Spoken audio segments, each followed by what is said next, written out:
Asmita, Dr. Yadav is not able to join. Please help them. The attendee, please. Yes. Take it. Yes. Good evening. Hi, Dr. Prasad. Hi. Hi. You reached home? I literally walked in and you called. So Thank you. So has it started already? Or No, just a minute. 2 minutes will start. Okay.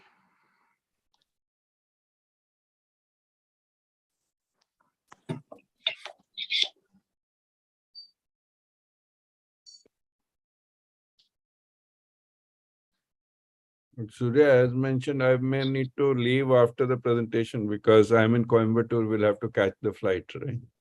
Yes, sir. Yeah. We'll see you back on Monday. Right. Sure.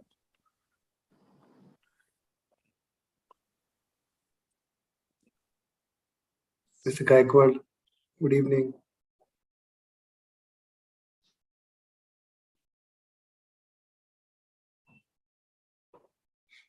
Hi, Dr. Yadav. Hi, Abhishek. Hi, everyone. Hi, Dr. Nirmal, Dr. Chabra. Hi, Dr. Yadav. Yeah, So hi. we are live on the YouTube as well as on the Facebook. So I would suggest Dr. Mandiratta is a chairperson today along with me. So I request the program to be on. Today is the World Spinal Cord Injury Day, and we have planned for the webinar for 1 week. We have Dr. Chabra with us, and Dr. Chabra has been, very actively working in the field of spinal cord injury. He has been single-handedly leading the Spinal Cord Injury Center, and he has been traveling all across the country. He has requested all of us to support the problem associated with spinal cord injury. We are always talking about head injury, but we need to give equal importance. And may I request Dr. Professor Manmohan Mandiratta, who is past president of Indian Academy of Neurology and chair of Neuro Rehab subsection of Indian Academy of Neurology, to introduce Dr. Chabra, who has been an eminent person. Dr. Manmohan Mandiratta. Thank you so much. I have all my dear colleagues, and I welcome Dr. Chabra and other colleagues who will be participating on this day, which is a very important day. As Nirmal rightly said, we pay more attention on head injury, but not on spinal cord injury. Dr. Chabra is from my city, Chief of Spine Service and Medical Director, Indian Spinal Injury Center. Somehow we have not met earlier. Today we are meeting first time virtually, Dr. Chabra, and I think we'd like to catch up soon. He has 150 peer-reviewed journal publication, 25 chapters. I have heard so much about him. My neurologist, Dr. Sahani, works there, and he is President, Spinal Cord Society, President, Delhi Spine Society, Vice President, Association National Board Accredited Institutions, which recently had teacher recognition awards, and immediate past International Spinal Cord Society, and so many accolades and awards to mention.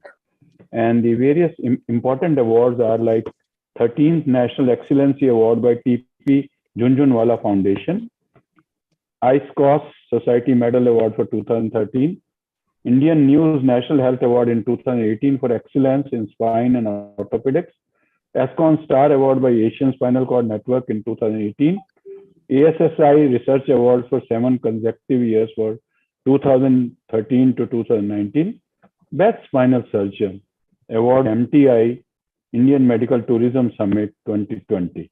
In addition, he is section editor, Journal of Clinical Orthopedics and Trauma, editor-in-chief, ISCOS textbook, elearnscience.org, a web resource, ISCOS. So many high achievements, accolades and awards, Dr. Chabra. And I like to end this by saying, most of the spinal cord injuries are because of road traffic accidents. But some of the spinal cord injury may happen because of natural disaster, conflicts, whether somewhere or the other, but majority are road traffic accidents, which are avoidable, which are by and large avoidable. And I am sure Dr. Chabda will be updating us further about that. And let us work today how we can reduce the occurrence of spinal cord injury, how we can rush to the rescue of people who have spinal cord injury, and how we can bring them to daily life at the earliest possible. Now, there are a large number of means by which we do, and we have a large number of experts here. So I hand over this mic to Dr. H.S. Chabda, who is in Coimbatore, and he has to catch a flight. I think flight is around 8 o'clock, if I'm not mistaken. Dr. Chabda, please. Thank you, Professor Manmohan Mandirata ji and Professor Nirmal Soria ji, for that very kind introduction. I hope you can see my screen clearly and can hear me also clearly. So I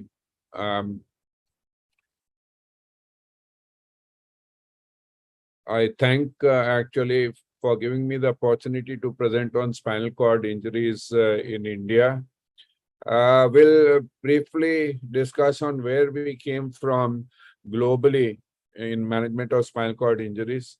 We know that spinal injury had been described as the most devastating ailment since antiquity, and actually described as an ailment not to be treated till the early 20th century.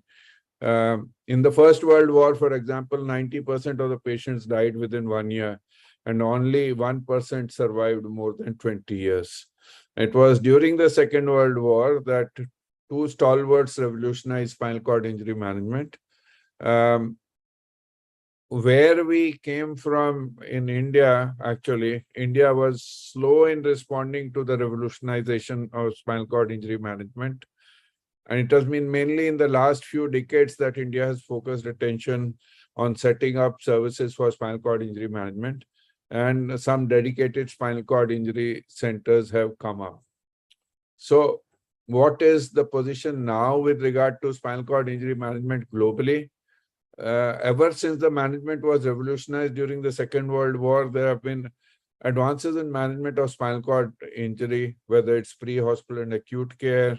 There have been advances in imaging with multi-detector computer tomography being available, neuroprotection after spinal cord injury making further progress, whether it's in surgical management where you have advanced techniques which are available, whether it's rehabilitation management where there are newer techniques for enhancing and replacing surviving functions. Functional electrical stimulation and neural prosthesis systems are available. Automated stair climbing, freehand system, Brindley bladder stimulator. Now, then there are similarly various assistive technology tools like power-assisted propulsion for manual wheelchair, vehicle modification, and environmental control units that are available. We have robotic-aided neuro-rehabilitation also available, robotic bodyweight suspension, treadmill training, ambulation exoskeletons, various kinds of vehicle modification devices which are available, environmental control units which are available even for the high tetraplegics. There have been advances in prevention and management of complications like spinal stimulation for pain management, intraspinal pumps, deep brain stimulation, and pressure mapping. So with all this, we can say that life after a spinal cord injury can be happy, meaningful, and worth living. But if we were to look at the status where we are in India, this statement may not hold true for many people living with spinal cord injury, like also in many other parts of the world. In India, there are different needs and numerous challenges in spinal cord injury management, and that's how it would be different from that in the developed countries. And let's discuss briefly in this regard. There are differences in availability of resources. We published the influence of socioeconomic status on access to different components of spinal cord injury management across Indian population. and came to the conclusion that financial constraints affect all components of spinal cord injury management in all except the upper group. That's the Kuppuswamy group, right? The results of the survey suggested that a very large percentage of the Indian population would find it difficult to access comprehensive spinal cord injury management. Those challenges are there. We all know about it. Other than that, there are epidemiological differences in that most of the accidents take place at home or in the unorganized sector. We published also the demographic profile of traumatic spinal cord injuries. In fact, 1,138 persons with spinal cord injury who were admitted at Indian Spinal Injury Center. The demographics differed from that in the West. With regard to road traffic accidents, the differences included more low velocity trauma, more accidents in pedestrians and two-wheelers, what we call as the vulnerable group, and four-wheel drive passenger vehicle proportion was not as high as that in the West. 30 to 40% of total deaths and injuries in India occur amongst motorized two-wheeler riders and pillion riders. These are official statistics from the Ministry of Road Transport and Highways. There are many factors which contribute to the high incidence of road traffic accidents in India. We are aware about the inappropriate design and maintenance of not only the roads but also highways, improper segregation of traffic and pedestrians, overloaded vehicles, defective street lighting, significant volume of non-motorized traffic, deteriorating traffic law enforcement, low driving standards, traffic rules being viewed as an imposition and the tendency to flout them, and high speeds and other human errors leading to RTA being quite common. And we are aware about the situation in the Indian roads. In our study, we also found that there were causes of falls which would be unique to India, like fall from electricity pole, fall from an overloaded vehicle like a tractor, fall down a jangla, which may have remained open. We are aware about this iron mesh, which was there in old houses because everything would not go up the narrow winding stairs, and this would be used to lift up furniture or other large things of household involvement. And then fall from terrace while running after or flying after kites was one of the causes which came out. So other causes which are not common in other parts of the world included fall from trees, fall into unprotected well or sewer, fall while whitewashing, fall while repairing appliances like air cooler at a height. And then fall while carrying load on the head is also a common cause of spinal cord injuries in India and in the neighboring countries of Bangladesh and Nepal, and in some of the other emerging countries. There are differences in population distribution. We are aware about that a large percentage of the population in India live in the rural areas, and that also affects the spinal cord injury epidemiology and management.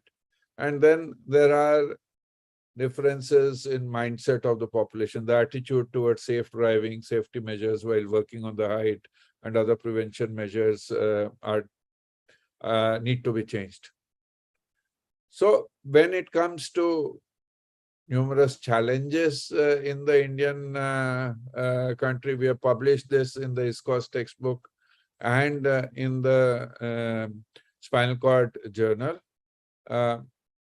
One of the biggest challenges that epidemiological data is available only from a few hospital-based pilot studies. There's a substantial gap between the possible and that actually available to the people living with this devastating injury. The number of centers and services available are inadequate to meet the needs of the population.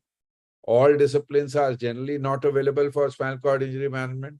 The number of specialists trained in spinal cord injury management is very small, and many places they don't exist.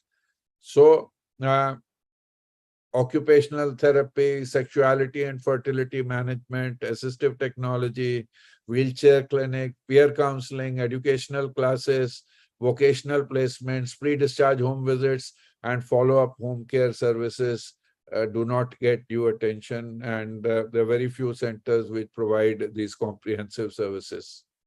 We also know that pre-hospital care is grossly inadequate in our country, and this is a component which has resulted in substantially improved outcome with implementation in many of the developed countries, and we need to take a cue on it and try to improve on this component. Acute management may be provided, but then spinal injured may be sent back home without a comprehensive rehabilitation. And in fact, our study revealed that more than 25% of spinal cord injured reach a definitive institute after 1 month of the injury. Neglected traumatic spinal cord injuries had been defined by Sengupta as injuries not treated in a timely fashion and found late when options are limited. But they specified it mainly for the neglect of the fracture management. We modified it, and because very often a component of treatment may be initiated in time, but the injury is still neglected since comprehensive management is not provided. So we modified it to say that injuries in which comprehensive management is not initiated in a timely fashion are clubbed under neglected traumatic spinal cord injuries.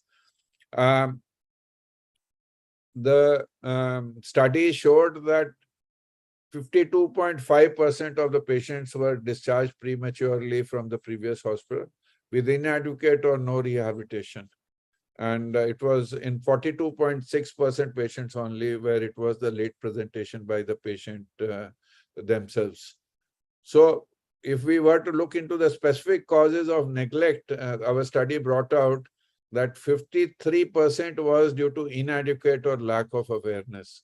Awareness amongst even the healthcare providers, the professionals, the community by large. And financial constraints came only a second in 25% of these patients. And this neglect resulted in affecting the management outcomes on all aspects, whether it is management of vertebral fracture or residual kyphotic deformity, or resulting in increased complications, or for example, in this patient, there was chronic vesicoureteric reflux, which resulted in non-functional kidney in a person with non-traumatic spinal cord injuries. We are aware about this huge pressure source which can be there, and it can lead to complexities in rehabilitation program, as in this individual, where there were contractures and excessive spasticity and deformities and unhealthy skin and pressure source.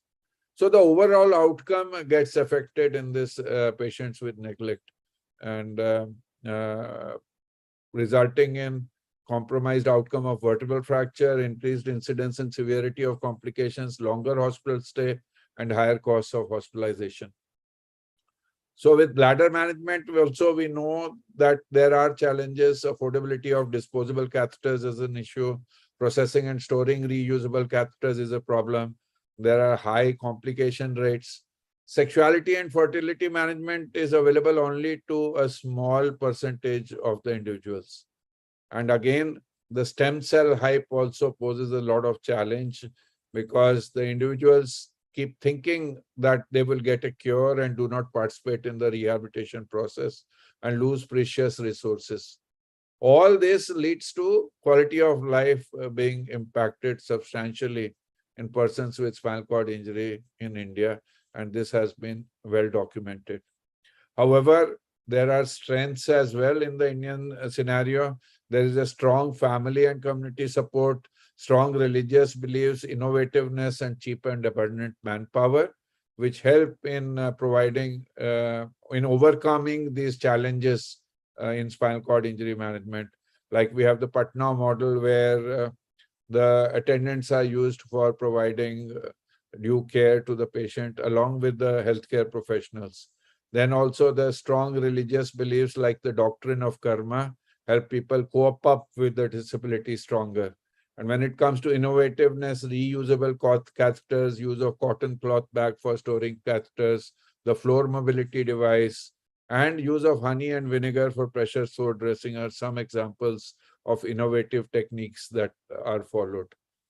Indian Spinal Injury Center has been working with regard to spinal cord injury management since a long time. Our chairman, Major HPS Ahluwalia, who got the injury 6 months after he scaled Mount Everest, and then was rehabilitated in Stoke Mandeville Hospital, took upon himself and with Mr. Sareen, they decided to set up this Indian Spinal Injury Center.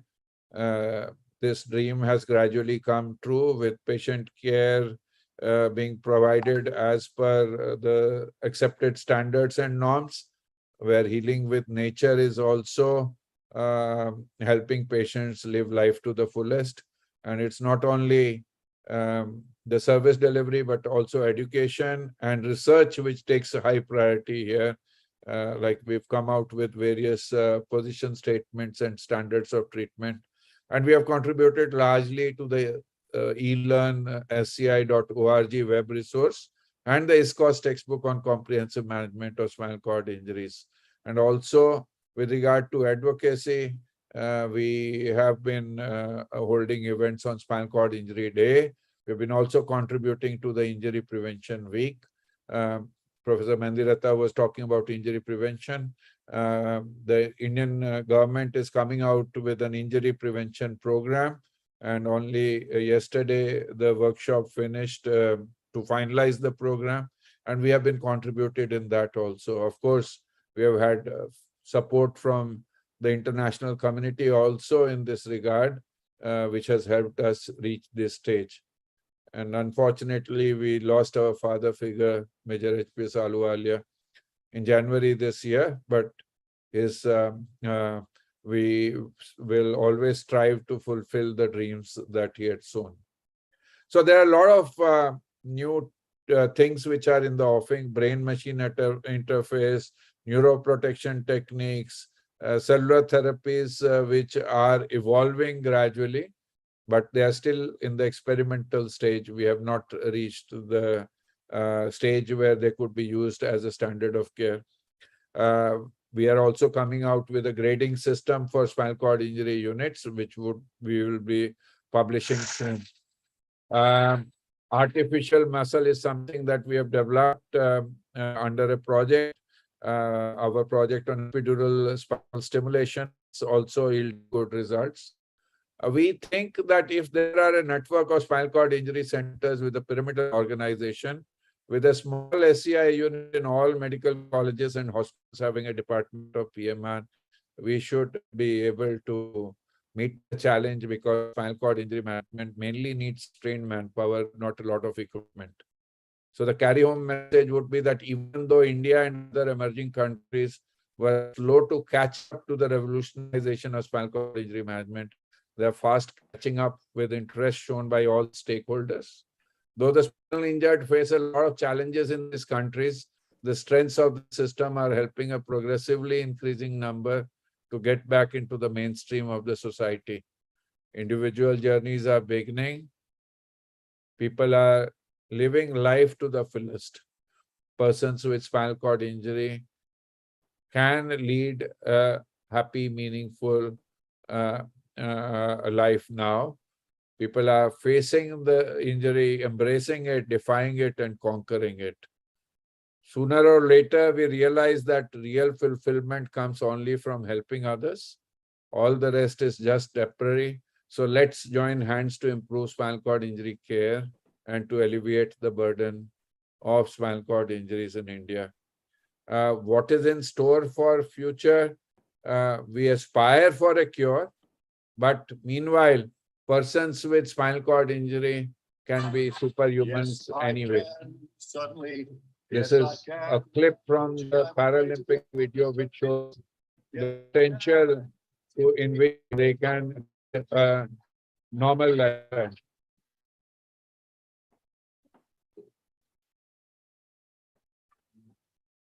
Thank you. Thank you for your patience. Thank you, Dr. Chabra, for a wonderful talk and updating us about the latest developments. And I will say you are a pioneer in this field, and we salute you. Thank you so much.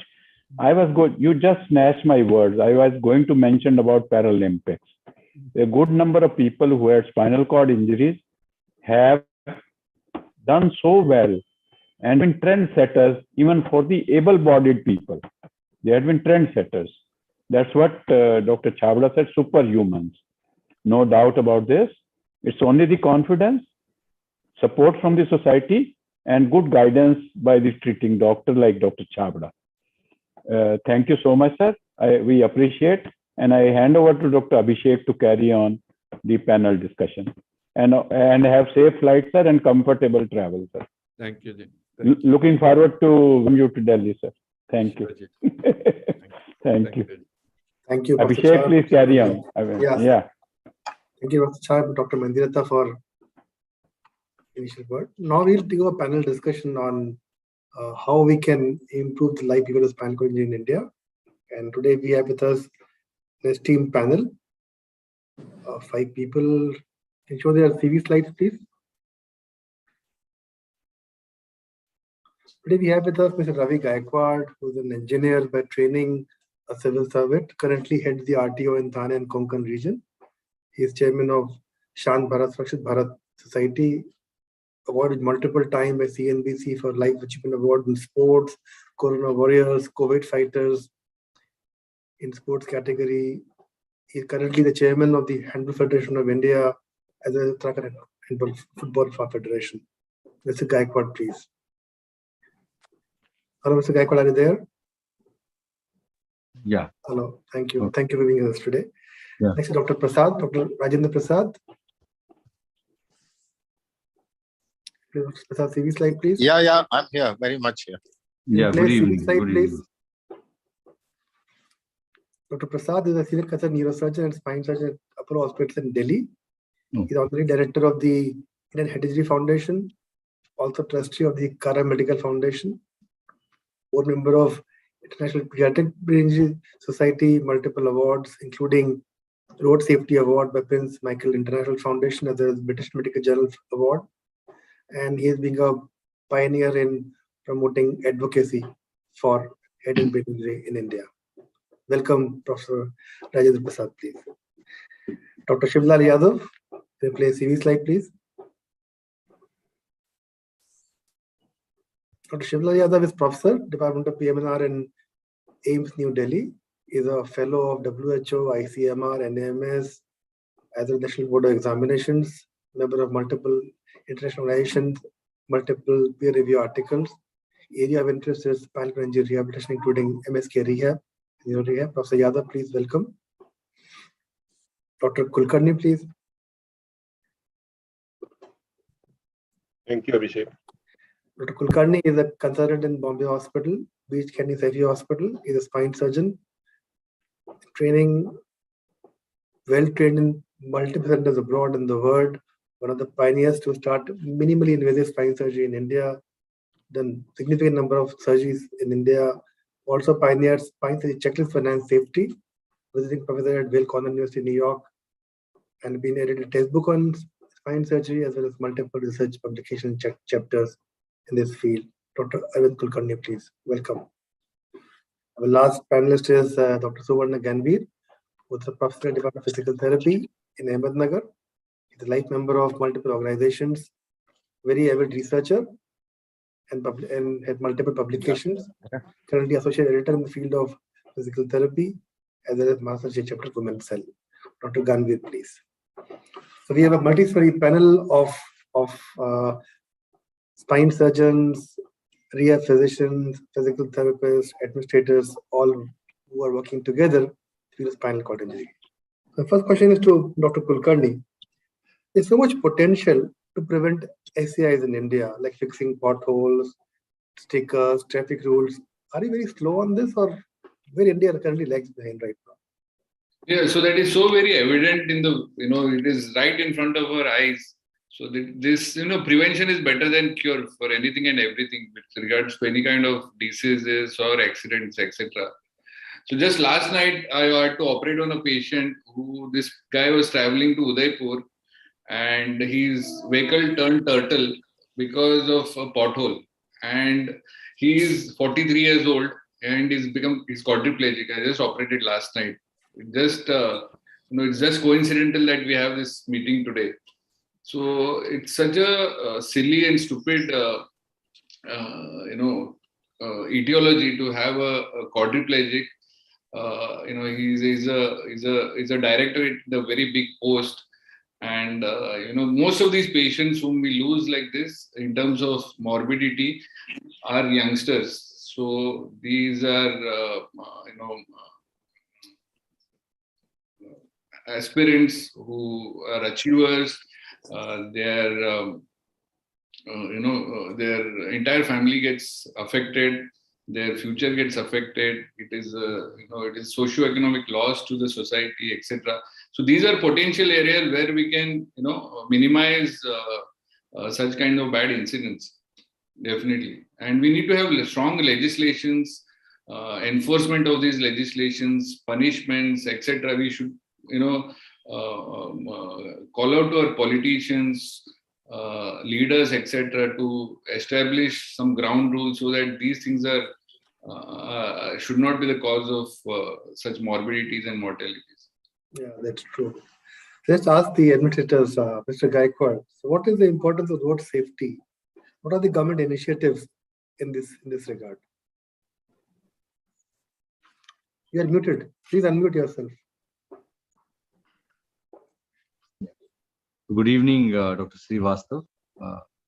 Government values road safety at a very higher level, and we have different initiatives, out of which one of them is the most important initiative. We have a road safety week which happens in the first week of January, and apart from that, under the Supreme Court directives, there is a road safety cell formed by every state government.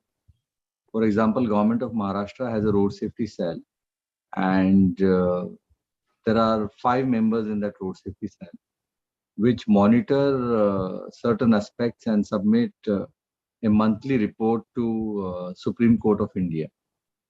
So the monthly report that is submitted by this road safety cell, so there are various factors. For example, regarding the infrastructure, we have so for road safety cell of Maharashtra has again a road safety cell for every district.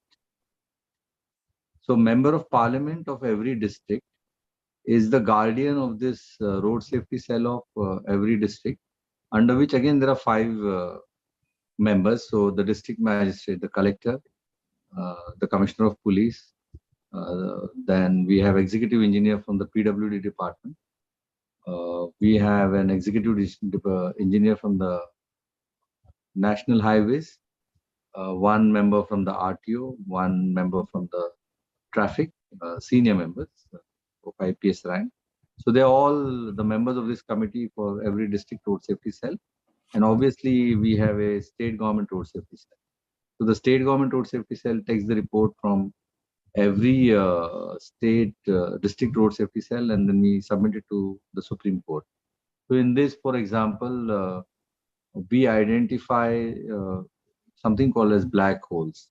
For example, we have a data from every police station where there have been more fatal accidents.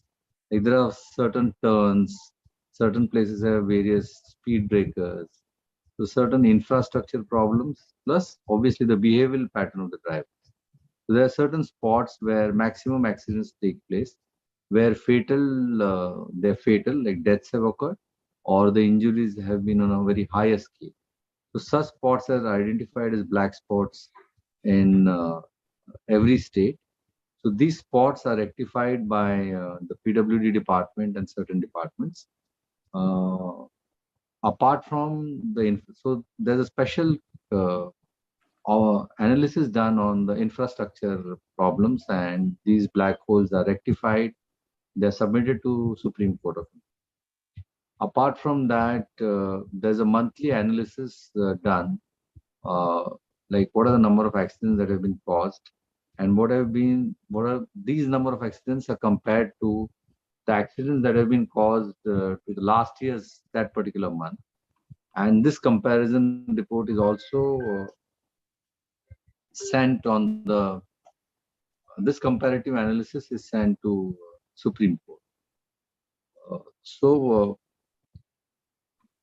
Apart from this road safety cell, which has been formed by Government of Maharashtra and other state governments, we also have the traffic department and the RTO department, which carry out their individual initiatives on this. So, like now we have the speed guns and different vehicles which have been provided with different facilities to identify people driving with a lot of greater speeds, or we have those challans being issued, the certain restrictive measures.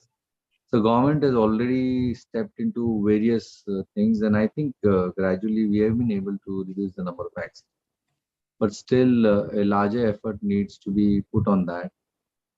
Yeah, but then one thing which I always feel that we miss is we don't have, like for example, we're discussing about the spinal cord, but I have found, this is my individual opinion, that very less efforts have been taken to set up special spinal cord hospitals, specialized hospitals or neurological centers. Like you've been doing an excellent job in the country for having a neurotherapy, special therapy treatment at Kokilabin Hospital. But I think this should be all across the country.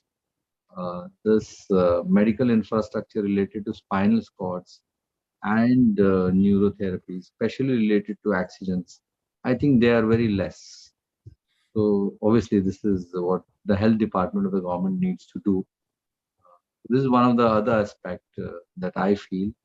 And regarding the road safety, like we have had almost 5 to 6 lakh deaths across the world, out of which 50%, 2.5 to 3 lakh people die in India in road accidents. So this number is almost touching 1,000 people dying every day in road accidents. So like just now when we have started our discussion, one person dies every 4 minutes. So we have already lost 3, 4, 5 people. And 65 lakh people are such which where we have like who have been disabled in a very larger scale related to spinal cord injuries, all this. So yes, this number is growing, and as per World Research Institute, that this number is likely to touch up to 10 lakh people, which is 7,000 people dying every day in road accidents. So when we had that terror plane crash, we had 700 people who had died. In Andaman Nicobar Islands, we had tsunami where 6,000 people had died. But here this number is crossing thousands dying every day. So I think life is very precious, and we really need to concentrate on every life. Take all the precautionary measures, whatever we can, and whatever we can contribute to the society to save every life. Yeah, this is what it is. Thank you, Mr. Digi, showing what government is trying to do to keep the roads as safe as possible. Dr. Kulkarni, somebody had a spine injury, and he came to your hospital last night. So does timing of surgery has any role to play in spine injury, as well as the type of surgery will play in spine surgery to have long-term better outcome? So thankfully, so till now we did not have any particular study which would reveal this kind of an information, which is very, very relevant. So till now we based our surgeries on animal models. It was only in the last 10 years that we have been doing this study. It's called Staxis study.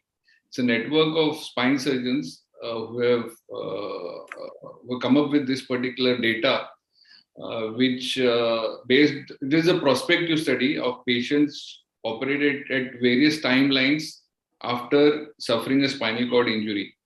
So there is good evidence now to show that if patients are operated within 24 hours, they make much better recovery, neuro recovery, compared to those patients who are operated 2 days later on.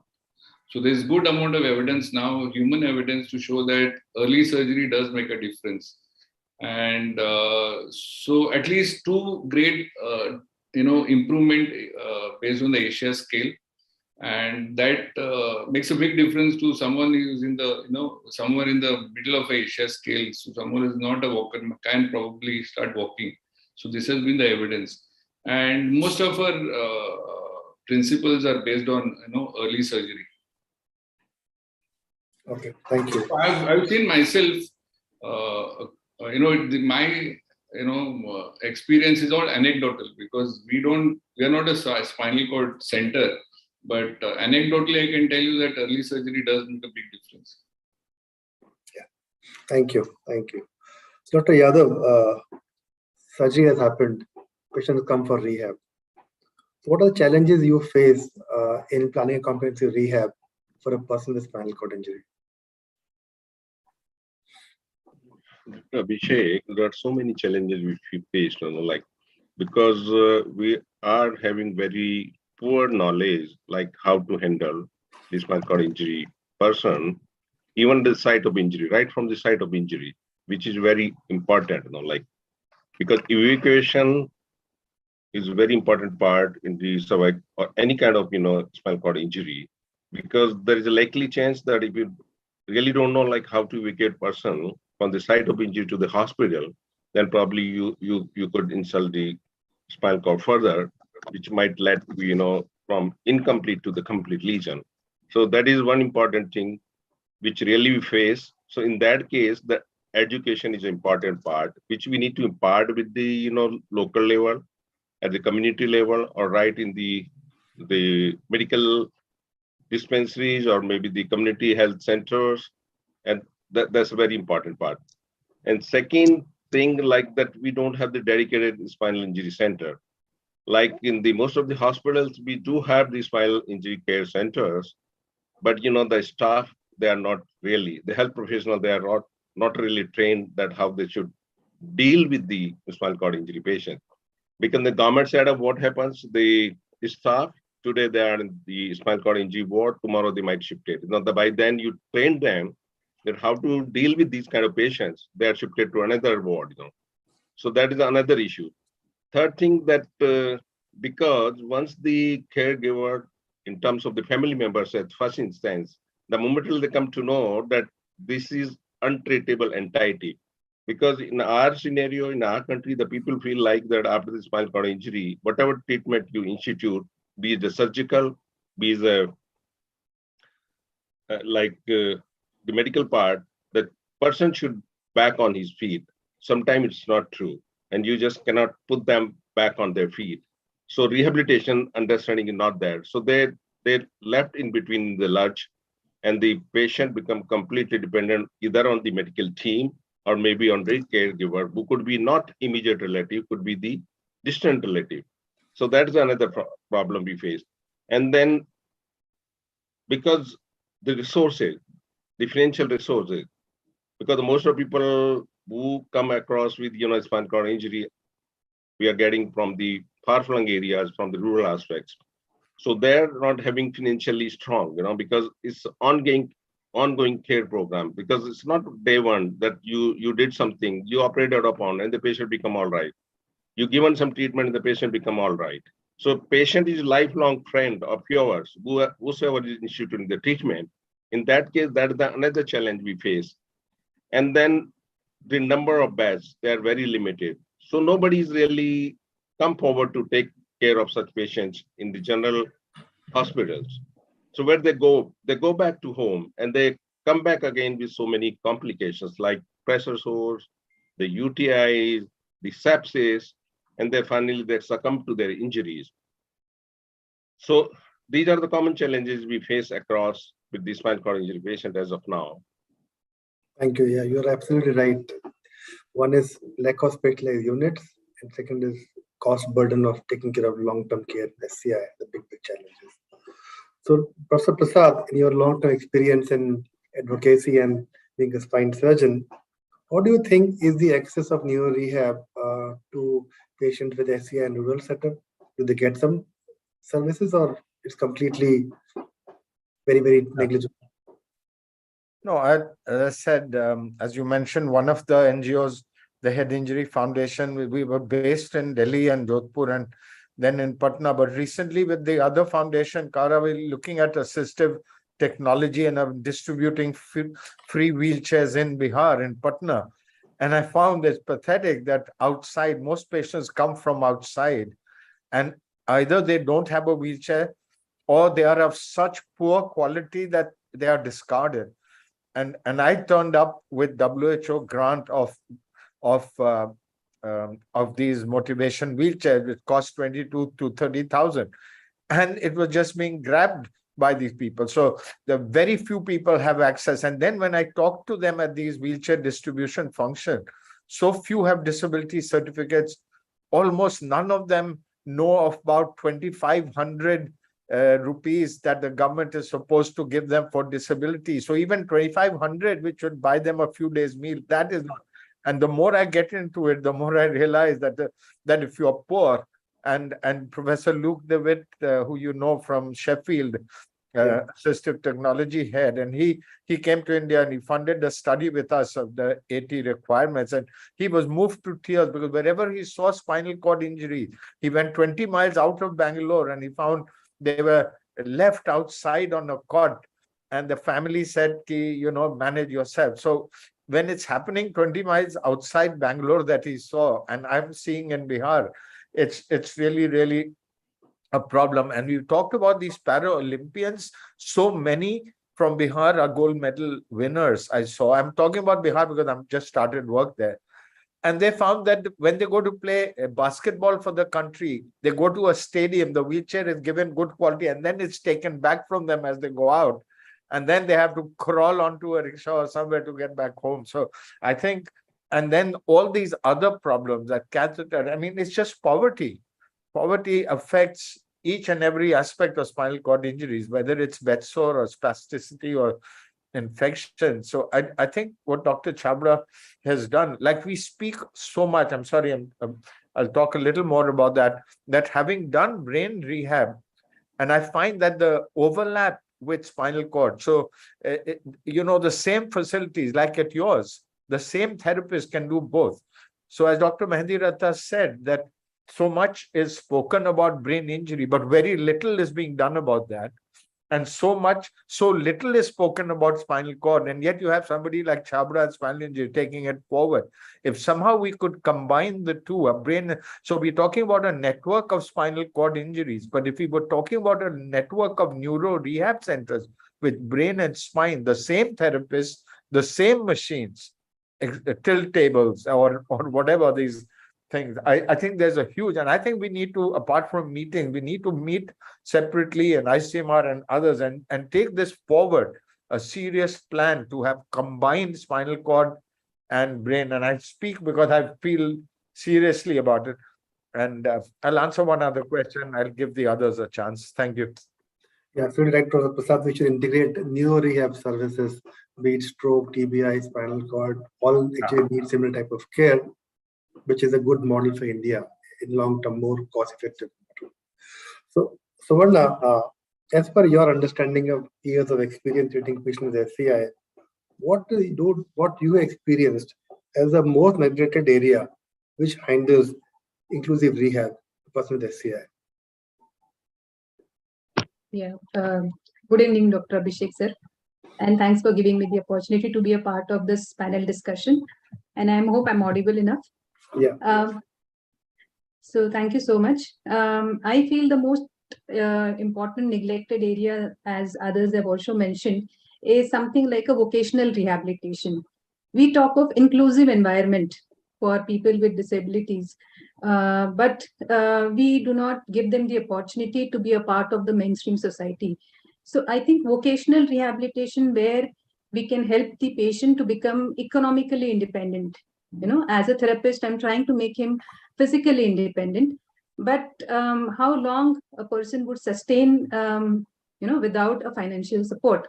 So as we all know that patients belongs to the lower middle class, or they are into the poverty areas. So I think vocational rehabilitation, making the patient financially independent, is something which is very much neglected. And we as the healthcare professionals, I think we need to make certain attempts towards the vocational rehabilitation.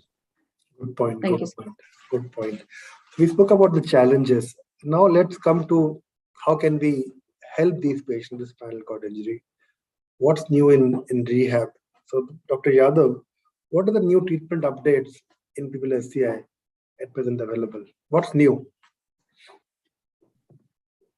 Because Dr. Chabra has already talked about the newer modalities being used in the spinal cord injury management. So like about the robots, the exoskeleton robots and the therapy, the stem cell therapy. And like there's a halfway, like whether it's being useful or not. So many people quote about that is being very useful modality in the recovery. But if you go for the meta-analysis, then probably we didn't find that it is a really useful technique. But recently in AIMS, one of the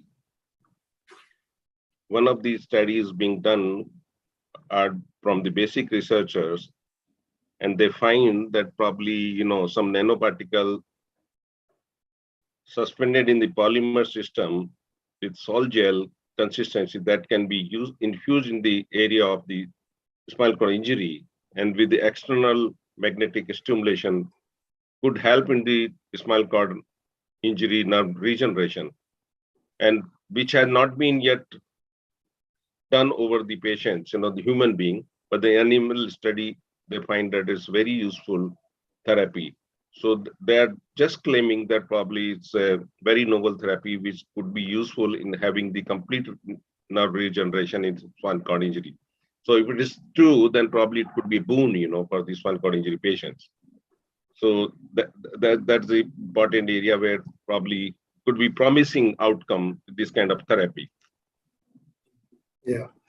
So the mainstay is still a combined team approach.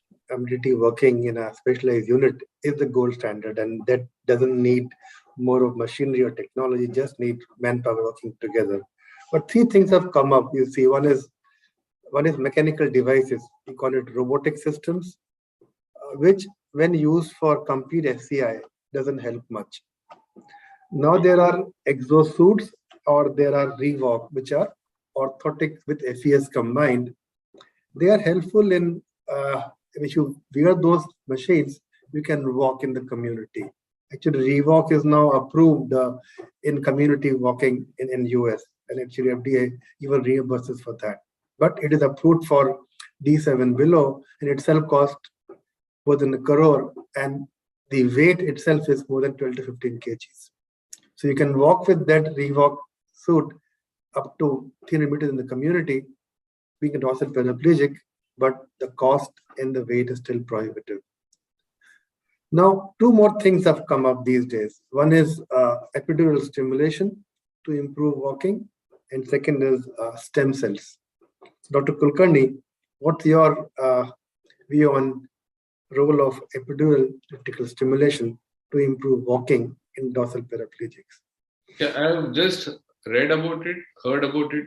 I don't think in Bombay we are having this facility. Do we have this, Abhishek? I'm not sure. Yeah, we have done. We have done. So all that is from Dr. Chabra and little bit of reading because I was researching about this. So basically, what how it works is that you stimulate the spinal cord with probes, electrodes on the dural surface, and that is how you trigger motion. The little bit what I know is that after a few steps of walking, etc., there's a lot of fatigue involved with this kind of stimulation. That is my understanding of this particular technique. And with regards to stem cell, I think it's still a mystery. I think we still need to, we can't conclude anything. There are all kinds of, all kind of marketing happening all over the world with probably close to zero results, zero outcomes.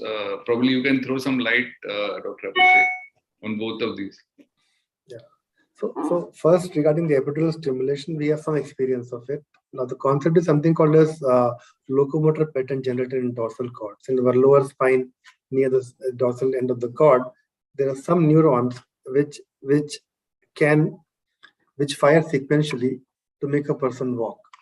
So some studies happened in 80s by Edgerton, where what they have done, they have taken a cat with paraplegia, spinal cord injury, who was trained on a treadmill. They learned to walk. So everybody thought that if you train a person to walk on a treadmill with spinal cord injury, the CPG will take over function, will be able to learn to walk. That's how actually first robotics came into place. But when robotics were tried for complete SCI, there were no results. So on the same premise, the epidural stimulation came. If you can stimulate the lower dorsal cord, which mainly controls the hip flexors and the glute muscles and quads and hams, you can learn to walk. And it is now being done in many centers now. You have to do us implantable electrodes along with 4 to 6 leads in the epidural area, combined with followed by 6 months of intensive training. Many people actually are now able to walk indoors for 10 to 15 meters with that. Still, studies are going on. It's not an approved treatment for everywhere to take it. Only in specialized centers with trained surgeons and trained rehab team is currently being tried. We have done a couple of cases still. So, Sir Prasad, what's your take on stem cells and spinal cord injury? We've been talking about this for 15 years. And as Dr. Kulkarni said, we are still, it's a marketing thing. And I totally agree with the Government of India guidelines that if it was part of a study, so at Apollo, I had applied for it, and I got this answer that if we are not charging the patient and it's part of a study, then do it. Now, nobody was prepared that who pays for that 1 lakh or whatever it would cost, even if everything was free. So that is where it fell down. And unfortunately, people are still being charged for this procedure with no proper results. So I don't think we, apart from a research center like Spinal Cord Injury Center or wherever, as a part of a prospective trial, but even that didn't come out very successful. So I've just given up. The idea is better to do other things. A good rehab is better than a failed spinal cord. I mean, they spend a few lakhs and it's a total waste. I totally agree with Dr. Kulkarni there. Abhishek, can I add on this? Yeah, please. Because the ICMR has laid down very beautiful guidelines on the stem cell therapy. And with that, like a couple of centers, they initiated the research on this aspect. But the outcome was not really favorable. So everything was, dropped down. So recently, there a very good paper was published by Dr. Chabra, and he said, where we are heading with the stem cell therapy, it has got no outcome, in these spinal cord injury patients. So that's a big dilemma, to do or not to do it. But as Dr. Rajinder has said, the people there in the private practice, they are just showing that the results are excellent, which is not a really truth. So for that, I'll keep my finger crossed, for that, the stem cell therapy is really useful or not. What is totally unethical, I may add, is that foreign patients, a majority of these people who are doing it are offering it to foreign patients, but there's no follow-up, no rehab to go with it. Like you're saying, spinal cord stimulation, 6 months of intensive. If it was part of that, and it just totally, I think, unethical to do it on foreign patients who would do it and then disappear, never to be seen again. So I think that's all I can say on that. We were part of a trial 10 years back. I think Professor Wise Young from New Jersey is the #1 guy of stem cell. I actually went with him to Kunming, the place in China called Kunming, where the first trial was done. So what they have done, they were able to inject stem cells in the dorsal horn area, of 1 level above and below at 4 sites in the injury, and followed by 6 months of intensive training. I actually met those patients also there. This is 10 to 12 years back. So if you do intensive rehab for 6 months, I can guarantee all D6 below will learn to walk indoors. No stem cells are required for that. Yeah. But what that paper actually showed, the bladder and bowel also improved to some extent. So something might happen, but there is no randomized controlled trial till date to show that it can change outcome. all our prospective series, which are not case controlled or randomized. So we still don't know does it actually helps. I think it's difficult to conclude as well, no? Like Yeah. because there's a Still- spontaneous recovery is being Yeah. taken place with the rehab intervention. Yes. So either it is a yes. part of the stem cell therapy, or maybe because the regular or Yes. conventional rehab program, which has infused some recovery in the particular patient. Yeah, agree. That's true. That's true. So, Suvarna, what do you think, in your experience, what are the single most important factors for regaining mobility, functional mobility in these patients with spinal cord injury? I think the most important thing is the intensive rehabilitation, as you have already said, whether with stem cell or with the brain with spinal stimulation. The intensive rehabilitation is the key. The repetition of the exercises, repetition of the movements, to learn the concept of lost movement is something which is very important. And the setup where I work is actually a rural setup with limited funding. So we do rely on the manual exercises rather than the mechanical exercises. So I believe that touch of the therapist, that continuous motivation of the therapist are the important factors for gaining the functional improvement in a patient with spinal cord injury who requires a long-term care as compared to other conditions. So patients stay with us for almost 6 months to 7 months to 1 year, and we do see recovery in those patients. And I feel the touch of the therapist is very important for regaining the recovery in these patients. So as a therapist, you are spending a longest period of time with these patients, months together. So what do you feel? What is more difficult, that the impairments per se, or the other epidemic factors around that? What determines ultimately in long term? I think after a plateau is reached, I think it is more of the acceptance by the patient is one of the important factors.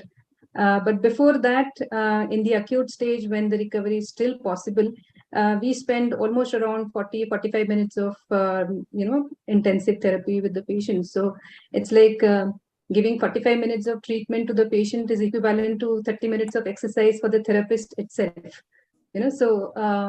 So physical factor is more important for us as far as in the acute or subacute conditions are concerned. But later on, when the plateau comes, when the recovery stops getting seen, it is more of giving mental support to the patient and making him accept the situation where he is, making him accept his impairments and functional limitations is something which is important from a therapist point of view. Good. Mr. Gaikwad, are you there? Yes. So Mr. Gaikwad runs a Road Safety World Series. Yes. What is that? So, good evening, doctor. So, Road Safety World Series, we have tried to integrate road safety and sports together.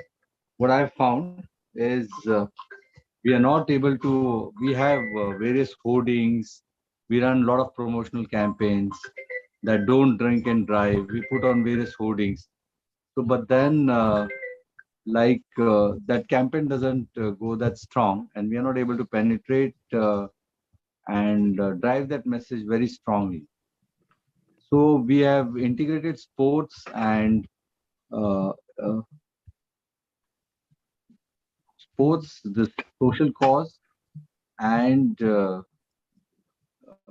we've integrated both of them together. So like in a way, we have Sachin Tendulkar, who is the brand ambassador for this Road Safety World Series.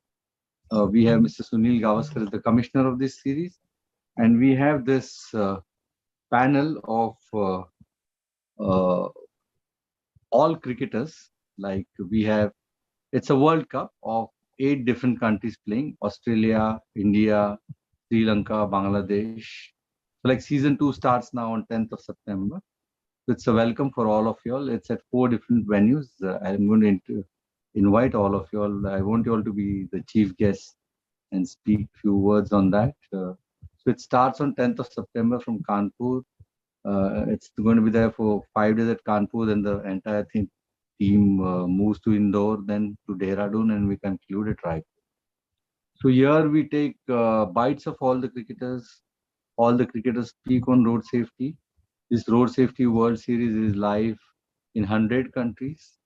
Out of 150 crores, it is watched by 40 to 50 crores in India. It's live on Colors, Woot, Color Cineplex, on Sports Scale, on Viacom, a new sports channel launched by Viacom Colors. Sports Scale 18, I think. Then it's live on Geo and Woot. So all the cricketers speak about road safety. We also felicitate different people who have been contributing towards road safety during these matches. We also promote the campaign on the LED perimeter boards. We have cricketers and commentators speaking about road safety during the series. So this series is going to be a long event of 1 month.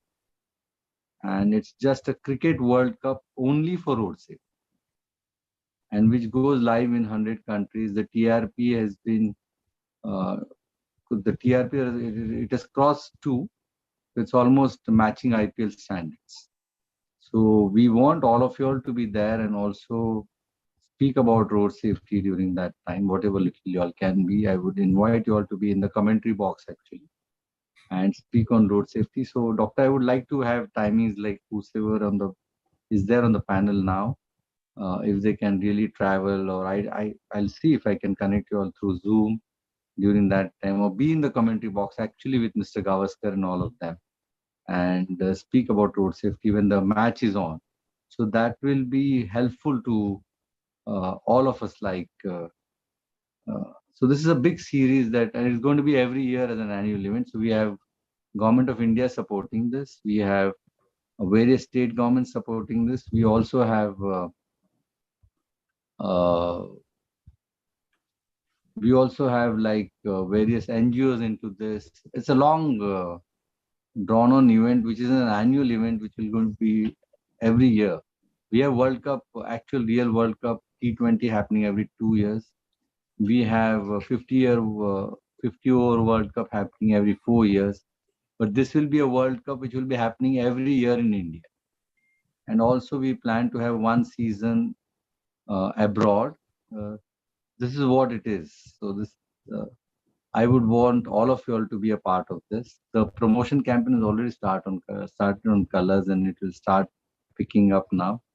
So I'm not able to speak much on this, but it's like I think actions will tell more. Good initiative. Good initiative. Yeah. So I want all your panel to be a part of it. Yeah. Either through being. Thank you, Ravi. May I put in a word on that, Abhishek, if I may? Yeah, please. Yeah, please. I think Mr. Gaikwad has invited us on the panel, and I think he suggested 4 centers. So if each of us, whoever is in the nearest place, like for Delhi, Dehradun is easy, and I'll be happy to go there. Similarly, from Mumbai, wherever you can go, wherever. So I think if you can put us in touch with him, we'll be very happy, each of us who are here, to talk about prevention and to talk about rehab requirements and because. So if you can give your schedule, I can. We'll do that. I'll be very happy actually if you are there in the commentary box. Yeah. Each of us can go to various places at our own expense. It really isn't a problem. We'll do that. We'll do that. Yeah, Dr. Abhishek, can I add on to it? Yeah, please. Yeah. Like at the outset, I would like to congratulate Dr. Gaikwad, Mr. Gaikwad, for the great initiative, because education has got great impact on anything and everything, That's a great move, In view of the same, under the aegis of Ministry of Health and Family Welfare, we did, one of the workshop here in Delhi at All India Institute of Medical Science in New Delhi. Dr. Shabra was the key person in that, and all the stakeholders were there, like Ministry of Transport, lawmakers, educationists, and everybody, the engineering side. But ultimately, the beautiful guidelines came out. But my question is that where is the implementation? Because anything goes wrong, the people, there's no penalty. Until you put a penalty on the people who they are doing this kind of, like unsafe driving, drinking and driving. So until unless we penalize them, then nothing is going to happen, and the same thing is going to happen. Like one example I quote now, like I belong to Rajasthan, place called Jaipur. So the alcohol is a major problem in our country. So there, like the all alcohol shops cut down. I mean, like after 8, there was no alcohol available in the city. So the one of my neurosurgeon friend, I was talking to him, and he told me like 50% of the head injuries was reduced down with a single thing, stopping of the alcohol use after a certain period of time. Because in the casualty we get all accident victims either late in the night or early hours of the night, because of the alcohol influence. So until unless really we implement the things, probably we cannot make a sense to prevent the injuries, So that's very important thing, which probably we need to give a thought on that. That's true. That's true. Dr. Prasad, we're going to wind up in the next 10 minutes. Dr. Prasad. Yeah. No, I was just saying that what Dr. Yadav was saying, that this series, if it brings awareness, like having distributed 40,000 helmets to children in Delhi over a 5-year period, we went back 6 months later, 1% were using it. So in spite of giving it free, doing an educational program, even that, so it has to be hammered in. It has to be reinforced. It has to be reinforced. That's what we are trying to do through cricketers. Because, if we tell through normal way, that doesn't actually penetrate and is not able to reinforce. That's what I'm trying to do through cricketers and celebrities. So, Abhishek, Dr. Abhishek, so these things need a strong political will, So the best example is this Dahi Handi, which we have every year. It needs a political will. It's a holy cow. No political party wants to touch it. Okay, so it is all things are related to politics and other issues in India. So we need to have a real political will to achieve our objectives when it comes to this. So actually, I'd like to add on to this. I think it needs to be more emotionally driven, even if there's a political will or not. Every individual, like for example, as Dr. Prasad spoke about penalties being enforced and challenges being given to people. I think like कोई signal break कर देता है ना, या कोई कुछ गलती करता है, make him stand at the signal and make him feel ashamed. Allow him to take a banner and कि इसने ये गलती किया है. The idea is of making him being more shameful, so that that message goes strongly into the society and he doesn't do it again. Or maybe कोई death किसी के घर में हुआ है because of road safety or road accident or spinal cord injury हुए कुछ हुआ है. So that family actually comes on and really tells people that how it has affected them for generations together. या कोई इंसान घर से निकलता है, उसको he never knows that he is not going to return back home. And he has a road accident and he's no more in next 24 hours. So the family tells what are the consequences that the next generation is facing because of that. So this message needs to go louder. I think so. So just like the Tata Hospital clip, the sufferers are the best ambassadors. Yeah. They can influence. Yeah, this is what I feel. So that is what we are trying to do. We are trying to integrate a lot of things together in this series, which I can send it across to you all what we do, how we really try to do this. Yeah, we'll take the last questions now. We'll take the last questions now. So, Dr. Subarna, is there any database available for person with SCI in our country? And is it really available right now, which can be approached by any other researcher, or it is not there right now? Actually, I was searching for the database for the calculating the sample size actually for my PG students, and I could not come across any of the national database. So I thought of starting with my center, my unit, and creating a database. I tried to look at the website of the Health Ministry. There I could see that it was written as a database for spinal cord injury. But when I checked in, logged in, and tried to probe further into the website, I could not see the numbers anywhere, especially for the Indian population. So as far as my knowledge goes, there is no national database of the spinal cord injury, and I think it should be there for framing the policies. Yeah, Dr. Yadav. Yeah, like there is one study, is ongoing study by ISCOS, initiative of the ISCOS. We are just, I mean, across the country where we are just having the data generation for the like spinal cord injury patient, like registry, So that's in the process. It has not been yet published. So certainly, I'm pretty sure that like across the country, we are going to pull the data, and then we probably going to have the data soon on the spinal cord injury patient in the country. Dr. Yadav, last question to you. Last question to you.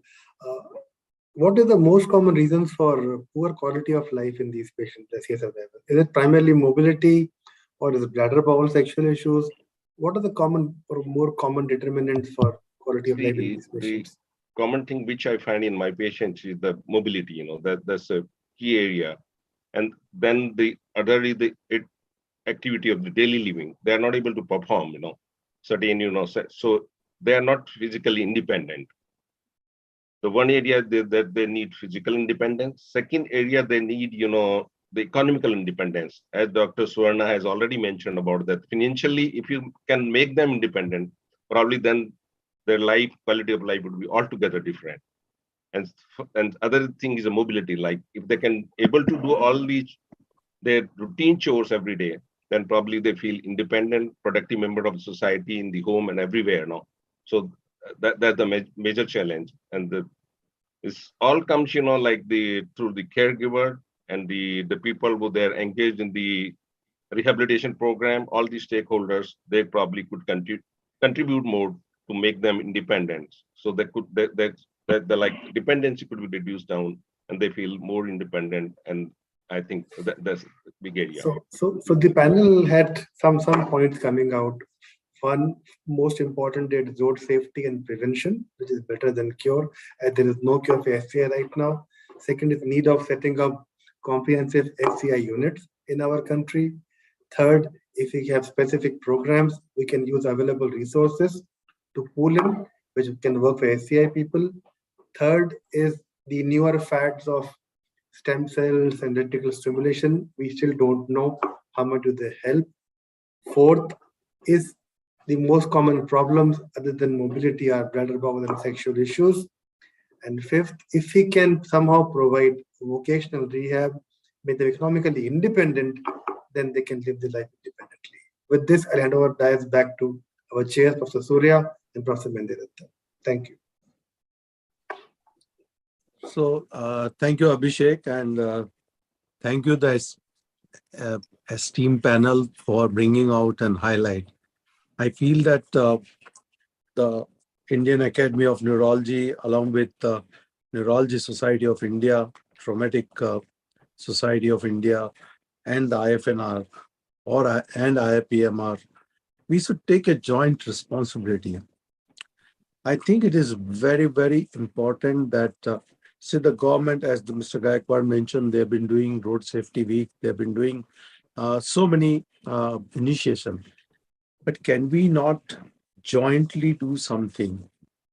Can we not stress upon the government of India to create centers across the country with a uniform, modified protocol of treatment for spinal cord injury, first 24 hours, 1 week, 3 weeks, 3 months? Who are the people who should be looking after the first week? Who are the people, first 24 hour, first week? Who are the people who should take care in next 1 month or the 3 months later? I think these are very, very important, because once somebody is got a mishap, got an injury, they really don't know where to go. And they keep on spending time, which is a precious first few months, losing here and there. And if we can make a formal guidelines with certain centers, the government has got certain center, but we can produce a setup with training and the people who are working only for spinal cord injury. I think that will go a long way with the protocol of what should be the first, what should be the second, and what should be the third. And then finally, the government of India has to lead in research. There are a lot of things happening abroad. We should collaborate, with the centers abroad to do the research. There's so many new things are coming, and these are the people who need real help because they are young, quality of life. And with that note, I think I'm open for any suggestion on this, and we are happy to, formulate a program where we all can be part of it. Thank you. Yeah, Dr. Nirmal, I absolutely endorse your point and agree with you. And taking on your point, I think we should join hands with the experts here and Ministry of Health and Family Welfare to, like we have experts like Dr. Yadav, Dr. Jinder Prasad, Dr. Swarna, and many other friends, that we should have a position statement or recommendations for spinal cord injury, which can become a sort of a document and maybe later an official document by Government of India. So I think this had been a wonderful session, very nice, and it was a very good interaction. On the lighter side, I'd like to request Ravi ji that in addition to the panelists, the two chairperson, Nirmal Surya and myself, also deserve to be invited for the session which you have mentioned, for the for the cricket match or Yes. sports what sessions are going to, and I think we too also deserve that. Yeah. Yeah. So definitely, I'll take all the names and we all will Sorry, be on there. lighter way, on Yeah, lighter yeah. way, on lighter You all way. have been doing a great work and really appreciate for that. Yeah. Yeah. Dr. Abhishek, I just wanted to make a point. So we are talking about statistics. I think if I'm not wrong, road traffic accidents are highest cause of fatalities in India, even when compared to myocardial infarctions and cancer. And I think there is a good potential in prevention. Revalidation of vehicles, giving licenses to drivers, revalidating their license, just like CME points. Construction, so much of construction happening in India. I think these are all potential sources of these fatalities, which can easily be prevented. Agree with you, Dr. Kulkarni. Very, very valid point. Yeah. We should give enough importance to prevention, treatment, as well as rehabilitation. That is the future. And I hope this panel discussion will throw some lights on that, and we will be able to collaborate further and make some meaningful difference in life with spinal cord injury. With this, let's close the session. Cheers, please. Thank you so much from my side, and Dr. Nirmal, I think we both agree that we should close the session. Can we close, Dr. Nirmal Surya? Yes, please. Thank you. It was exhaustive discussion and interaction, very fruitful and very helpful. And so we have another session on Monday evening, 5 o'clock, with the IFNR. So those who are interested, the link will be available on YouTube. You are most welcome to join. Thank you. Thank you. Thank you, everyone. Have nice weekend. Bye bye. Thank you. Thank you. Thank you. Thank you. Thank you.